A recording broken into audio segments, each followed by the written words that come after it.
የምር ታደርጋለሽ? አንቺ ምን ሆነሽ? ከንፈር በጣም ናፍቆኝ ነበርኩ። በዛ ነው ማከሻቀል ልጅ። አሁን ለሆነን ከዚህ እንዴት ይዣት እንደሚሄድ ብቻ ልጅ። ለሱ ችግር የለውም። ዋናው ነገር አላማችንን ማሳካታችን ነው። ችግር የለውም። ይኸውልሽ ዛሬ ግማሹን ብር ሰጭኛለሽ። ከዛ ለሆነን ከዚህ ይዣት እሄዳለሁ። አለቀ። እሺ እሰጣለሁ። ከዛም በኋላ ግን ሁለታችሁንም እዚህ ቤት ላያችሁ አልፈልግም። እሺ ችግር የለውም። እንዳትረሳ፣ ሁለታችሁም እዚህ ቤት መኖራችሁ ነው። ችግር የለውም።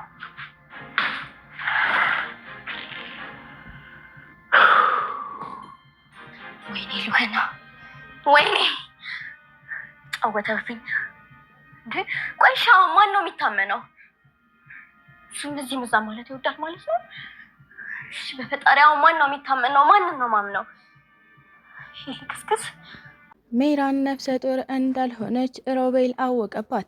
ታዲያ ነፍሰ ጡር አለመሆኗን ያወቀው ሮቤል አሁን ይህንን አጋልጥብሻለሁ እያለ በማስፈራራት ሜራንን ገንዘቦችን ለመቀበል እያሰበ ይገኛል። ታዲያ ሜራንም ሮቤል እባክህ ለማንም አትናገርብኝ በማለት የምትፈልገውን እሰጥሃለሁ እና የፈለግከውን አደርግልሃለሁ እባክህ አትናገር ስትል እየለመነችው ትገኛለች። ሎሃና አድናንን ማገጥክብኝ፣ ዋሻኸኝ፣ አታለልከኝ በማለት በጥፊ መታችው። ታዲያ አድናንም እባክሽ ሎሃና ተረጋጊ፣ ለምንድን ነው በተደጋጋሚ የምትጠረጥርኝ? ለምን አታምንኝም ቢላትም ነገር ግን ሎሃና በፍጹም አላምንህም፣ ምክንያቱም አንተ ማለት የሮቤል ወንድም ማለትም አጭበርባሪ ሰው ነህ ስትል ነበረ ክፉ ቃላትን እየተናገረችው የምትገኘው። ታዲያ ግራ እየተጋባ የሚገኘው አድናን ቆይ ስለምንድን ነው የምታወሪው? ምንስ አይነት ነገር ነው የዋሸውሽ? እባክሽ ሎሃና ተረጋጊና አስረ ጅኝ ሲልም እየለመናት ይገኛል። ታዲያ ሎሃናም ትናንትና ማታ ከሜራን ጋር ግድግዳ ስር ተለጥፈ ስትሳሳም አይቻለሁ ስትል ነበረ እየነገረችው የምትገኘው። አድናንም በፍጹም እኔ እንደዛ አላደረኩም እባክሽ እኔን ለማመን ሞክሪ እያለም እያስረዳት ይገኝ ነበረ። ታዲያ ሎሃናም ምንም አይነት ነገር ማየትም ማመንም አልፈልግም፣ መቼስ ከአይኔ ውጭ ጆሮዬን አላምነውም፣ በአይኔ በብረቱ አይቻለሁ ስትል ነበረ እያስረዳች የምትገኘው። ሰላም ጤና ይስጥልኝ ውድና የተከበራችሁ ቤተሰቦች እንዴት ናችሁ? እግዚአብሔር ይመስገን እኔ በጣም ደህና ነኝ። በያላችሁበት ሰላማችሁ ይብዛ እያልኩኝ እንኳን ወደ ቻናሌ በሰላም መጣችሁ። ለዚህ ዩቲዩብ ቻናል ደግሞ አዲስ ከሆናችሁ ላይክ፣ ሼር፣ ሰብስክራይብ እያደረጋችሁ ቤተሰብ ሆኑ። እንዲሁም ደግሞ ሀሳብ አስተያየትም ካላችሁ ኮሜንት ላይ አሳውቁኝ። ለዛሬው ደግሞ ሎሃና ፊልምን ክፍል 46 ይዤላችሁ መጥቻለሁ። እስከ ቪዲዮ ፍጻሜ አብራችሁኝ ቆዩ። ሎሃና እንግዲህ የባለፈው ክፍል ላይ እንዳየነው ሜራንና ሮቤል ሎሃናና አድናንን ለማጣላት እየሸረቡ የነበረው ሴራ ነበረ። ታዲያ እሱን ሴራ ተጠቅመው አሁን ላይ ሎሃናን በማበሳጨት እናም አድናንና ሜራን ሲሳሳሙ አስመስለው እያሳዩት ይገኙ ነበረ። ታዲያ አሁን ላይ ሎሃና እጅግ በጣም በመናደድ አድናን ሲመጣ በድጋሚ አጠገቤ እንዳደርስ አንተ ከሃዲ በተደጋጋሚ ክደኸኛል እያለችውም ትገኝ ነበረ። አድናንም ቆይ ስለምን ክደት ነው የምታወሪው? እባክሽ የኔ ውድ እንደዚህ አትሁኝብኝ፣ በተቻለ መጠን እኔን ለማመን ሞክሪ እያላትም ይገኝ ነበር። ሎሃናም እንዴት አድርጌ ነው የማምንህ? ቆይ ከአይኔ ውጭ ሌላ የማምነው ነገር አለ እንዴ ስትልም ነበረ እየጠየቀችው የምትገኘው።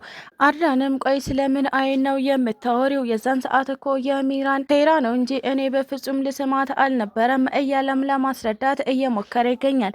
ታዲያ ሎሃናም አይ እሱን አይደለም እሱን አመንኩ፣ በድጋሚ ደግሞ ትናንትና ማታ ሜራንን ግድግዳ ስር አስደግፈ ስትስማት አይቻለሁ ስትል ነበረ እየነገረች የምትገኘው። ታዲያ የተደነጋገረው አድናንም ስለምን መሳም ነው የምታወሪው? እኔ ትናንትና ማታ በፍጹም ቤት አልነበርኩም። ቆይ ሎሃና እንዴት ነው የምታስቢው? ሲልም እየጠየቃት ይገኛል። ታዲያ ግራ እየተጋባች የምትገኘው ሎሃናም ቆይ ማታ አድናንተው እያለች ስትጮህ አልሰማኋትም ወይ? እናም ደግሞ ያንተን ኮት የሚመስል ልብስ አይቻለሁ፣ እባክህ አድናን በድጋሚ ልትዋሸኝ አትሞክር ስትል ነበረ እየነገረች የምትገኘው። ታዲያ በመጨረሻ ሮቤልና ሜራን ሴራ እያሴሩባት መሆኑ የገባት ሎሃና የሮቤል ክላስ በመሄድ ነበረ የአድናንን ጃኬት ስትፈልግ የነበረው። እንደጠበቀችውም ሮቤል ቦርሳ ውስጥ የአድናንን ጃኬት አገኘችው። ታዲያ በስከ መጨረሻ እንደተሳካላቸው እና እንዳበሳጫት እየነገረቻቸው ትገኝ ነበረ። ሮቤልም ቆይ ስለምንድን መበሳጨት ነው የምታወሪ? ምን አደረግኩሽ? እያላትም ይገኛል። ታዲያ ሎሃናም የአድናን ጃኬት እዚህ አንተ ክፍል ምን ያደርጋል ስትል ጠይቀዋለች። አድናን ብቻ አይደለም እንዲህ አይነት ጃኬት ያለው ሁሉም ሰው ይኖረዋል ሲል ነበረ ለማስተባበል እየሞከረ የሚገኘው። ሉሃናም ካንተ ጋር መጨቃጨቅ አልችልም በማለት ወደ ሚራን ክፍል ሄዳ ትገኝ ነበረ። ሚራን ጋርም ከሄደች በኋላ ያሴራችሁት ሴራ አሁን ገብቶኛል እያለቻትም ትገኛለች። ታዲያ ሚራንም ስለምን ሴራ ነው የምታወሪው? እባክሽ አንቺ ሴትዮ ቆይ ለምን አትተይኝም ስትል ነበረ እየጮኸችባት የምትገኘው። ታዲያ ሉሃናም ሁሉንም ነገር እንደነቃች እናም እሷና ሮቤል እያስመሰሉ እንደነበረ ከነገረቻት በኋላ የማትረቢ ነሽ ስትልም ጥላት ወጥታለች።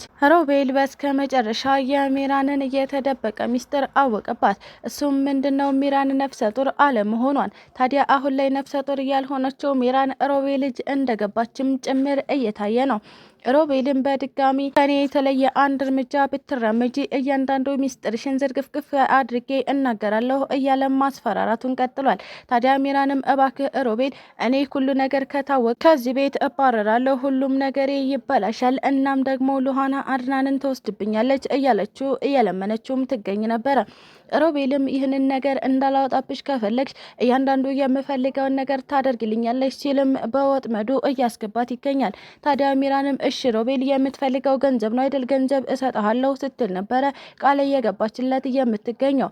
አሁን ላይ ሚራንን ለማሰር የግዴታ ሚስጥር ማወቅ የነበረበት ሮቤል ዋነኛና ቁልፍ የሆነውን ሚስጥሯን ስላወቀ እጅግ በጣም ደስተኛ ሆኖ ይገኛል። አድናን በረንዳ ላይ ቆሞ ስልክ እያወራ በነበረበት ሰዓት እያዳመጠችው የነበረችው ሚራ አሁን ወደ ቤት መምጣት ትችላለህ፣ ማለትም ምርመራህን ከቤት መቀጠል ትችላለህ የሚል ድምጽ ነበረ።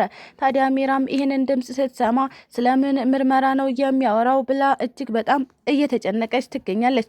አድናንም መርማሪ አሁን ከቤቴ ምርመራውን ማድረግ ትችላለህ እያለ ከፖሊሱ ጋር ስልክ እያወራ እንደሆነ ሚራን እንደሰማቸው አላወቀም ነበረ። ታዲያ አድናን ወደ ቤት ሲመለስ ዛሬ እንግዳ አለብን እንዴ ስትል ነበረ ሚራን እየጠየቀችው የሚገኘው። ታዲያ አድናንም ስለምን እንግዳ ነው የምታወሪ ሲል ቢጠይቃትም አይ በረንዳ ላይ ሆነ ስልክ ስታወራ ሰምቻለሁ እና መርማሪ ምርመራውን ከቤት መጀመር ትችላለህ ስትልም ሰምቻለሁ፣ ስለምን ምርመራ ነው የምታወራው ስትልም ጠይቀው ነበረ። ከአድናንም አዎ እያወራሁኝ ነበረ የሳራን ጉዳይ የያዙት ፖሊሶች አሁን ምርመራቸውን እያጠናከሩ ይገኛሉ። እናም ደግሞ መጀመር ያለብን ከቤት ነው ብለው ስላሰቡ ለዛም ቤት መምጣት ትችላላችሁ እያልኩኝ ፍቃድ እየሰጧቸው ነው እያላትም ይገኝ ነበረ። ታዲያ ሚራንም ይህን ነገር ስትሰማ እጅግ በጣም እየተደናበረች እና እየተደናገጠች ቆይ አድናን ለምንድን እንደዚህ ታደርጋለህ? ቤት መምጣቱ ለምን አስፈለገ? ቤት ያለነው እኔና ሮቤል ነን። ታዲያ እኛን ምናችንን ነው የሚመረምሩን? እያለችም እየቀባጠረች ትገኝ ነበረ። ታዲያ አድናንም ይህ የስራው ባህሪ ነው፣ ምርመራ የሚጀምረው ከቤት ነው፣ እናም ወደ ውጭ ይወጣሉ እያለ እያስረዳት ይገኛል። ይህ ነገር ያስደነገጣት ሚራን እየተሯሯጠች ወደ ሮቤል ክፍል ሄደች። ታዲያ ሮቤልም ሊያልቅልን ነው፣ አሁን ሁለታችንም ወደ ሲኦል ልንገባ ነው ስትል ነበረ በድንጋጤ መንፈስ እያወራቸው የምትገኘው። ታዲያ ሮቤልም ስለምን ሲኦል ነው የምታወሪው? ቆይ ምን ተፈጠረ? ሲልም ጠይቋታል። አድናን መርማሪውን ቤት እንዲመጣ እንደፈቀደለት እናም የሳራን ጉዳይ ምርመራቸውን ከቤት ሊጀምሩ እንደሆነ እያስረዳችው ትገኛለች። ሮቤልን በቃ አለቀልን በማለት ነበረ እየተደናገጡ የሚገኙት። ታዲያ አሁን ላይ መረጋጋት አለብን ብለው በማሰብ ከተረጋጉ በኋላ ማንም ሲያይን ለምን ከቤት አንወጣም ሲሉም ወስነው ይገኛሉ።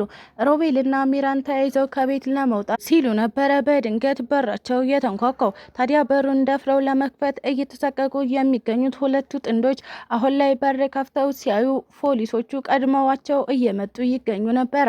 አሁን ሚራና ሮቤል ሲደናበሩ ይያዙ ይሆን ወይስ ደግሞ ፖሊሶቹን እንደምንም አታለዋቸው ከቤት ይወጡ ይሆን? እሱን በቀጣይ ቪዲዮ የምናየው ይሆናል። ስለተከታተላችሁኝ እጅግ አድርጌ አመሰግናለሁ። ለቻናሌ ደግሞ አዲስ ከሆናችሁ ላይክ፣ ሼር፣ ሰብስክራይብ እያደረጋችሁ ቤተሰብ ሁኑ።